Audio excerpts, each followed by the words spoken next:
HBO Max is one of the best apps that you can download for your TV. Well, in today's tech video, I'm going to show you 3 different ways of how to install HBO Max on any smart TV.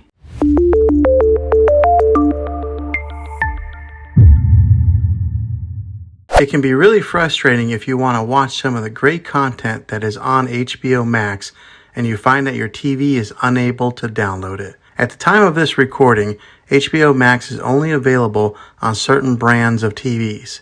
Also, if your TV is an older model of smart TV, then it could prevent you from downloading this app.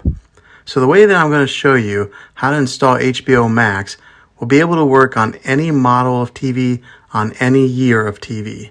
You just have to have an HDMI port on your TV to plug into. I recommend getting a Roku stick or an Amazon Fire Stick. Both of these media streaming players have the capability of download HBO Max. You would then use a Roku or Fire Stick as your main streaming player, which bypasses the operating system on your TV. If you want to spend a little more and get a more robust device that gives you a few more options, then take a look at the Apple TV 4K. All these devices plug into the HDMI port on your TV, no matter how old it is, no matter what model it is. I've had great luck with all these streaming players, and I'll put links in the description down below of where you can get one of them. Well, hopefully this video was helpful for you. If it was, go ahead and click a thumbs up on it. Go ahead and subscribe to my channel. I make tech videos all the time, and I would love to have you back in the next one. Take care.